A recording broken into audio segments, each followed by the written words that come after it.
All right, more news and notes. Steelers bringing in an XFL edge rusher, Stanley Mapanga, Yeah. 32 years old, former 4th or 5th round pick in the NFL. Spent some time in the league, bounced around a little bit. Falcons in 2015, Giants, the Denver Broncos.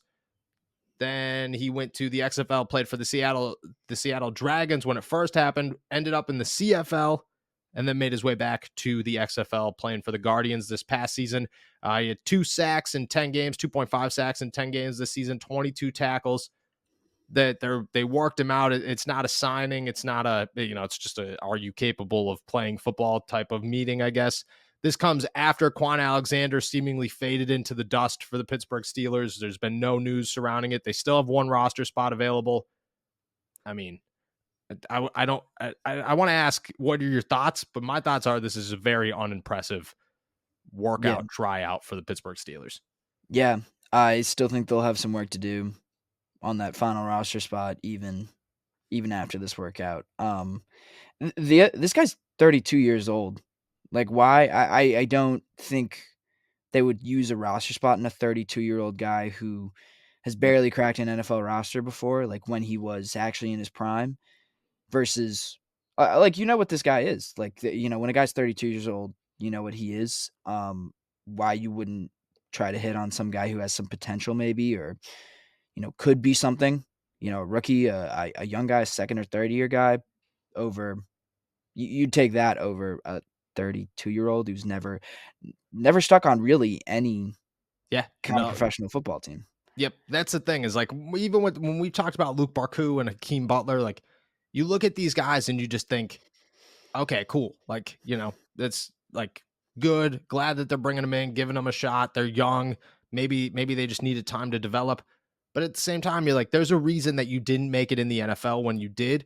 To be 32 years old, like, there's a reason that you never got back there. And and I'd hate to bag on this guy. Like, I hope that he proves me wrong and that he's just a menace. And even if he doesn't sign in Pittsburgh, he has like a phenomenal season. I hope I'm 100% wrong on this guy. But just on the surface, like, you're not coming off of a ridiculous season in the XFL, pretty average year, 2.5 sacks, 22 tackles, like, cool, a good year, good for you. You bounced around so much that you couldn't even make it back into the league. You had to go to the XFL and then the CFL. It's just like, it's not an impressive name for the Steelers to bring in here. And just like you said, at 32 years old is just, it's too old for me. I do want to pivot from this. I want to toss a name out there, because as this started happening, as I got the news for this one and we started digging into this, I started thinking about other guys that the Steelers could bring in here. A name that I think is very interesting, that I didn't realize remains on the free agency market, and I think makes just as much sense as Quan Alexander. Kind of surprised that they haven't talked about him, is Deion Jones, former Atlanta Falcons, played with the Cleveland Browns last year, known for his pass coverage ability. He's only 28 years old. He didn't start in Cleveland last year, so I think that expectations are lower, but he still had 2.5 sacks, 44 tackles, and an interception. Like, that's for a guy who was good. probably playing limited. Yeah, who guy wasn't starting, playing limited snaps. Yeah, he was played 11 games. He was a maybe not a 1st-round pick, but he was Second round pick. second round pick for the Falcons. Yeah, there's some talent there. Like, I remember he was starting almost right away for the Falcons, I think, when he got drafted. Like, there's something there. Like, it's clear that he, like, played really well in a reserve role. That's what he would be in Pittsburgh. I had no idea he was still on the market. I don't think anyone, not even just in Steelers circles, but you haven't seen really anyone talk about him still being on the market. No, Again, it's like, why does no one need linebackers anymore? Like, I don't know. It's a dying, like I keep saying, it's like a weird dying breed. But like, it's the same thing. Like, I think he's like in the same boat as Miles Jack. Like, good guys probably compete for a starting job whenever they do enter your program, but you might want to see like what you have before you just go and get them, because they're like the baseline of starter, I would say. But I mean, you do a quick Google and just type in Deion Jones and you hit the news tab, and the last thing that's written about this guy is 3 weeks ago. No, there's been no news. Like, he hasn't done anything in almost a month now, remains on the market. I think that, for a guy, the thing with Quan Alexander is I had expectations that Quan Alexander would have to come in here and start. He would have to be like an immediate kind of push a Landon Roberts out the way, or at least compete with him. With Deion Jones, I feel the same way with less pressure. Like, if you wanted Jones to come off the bench, he's already come off the bench. Like, that was his role in Cleveland last year, was to come off the bench and just like be that guy. And I think maybe he's, maybe he slides into that role a little bit more. But like, at the same time, like, dude, the guy's been outside of Cleveland last year. The guy was impressive. Like, you run Mhm. through the list here. He started all but 2 games during his time in Atlanta. He got hurt one season, that's in 2018, when he missed 10 games. He only played 6 games.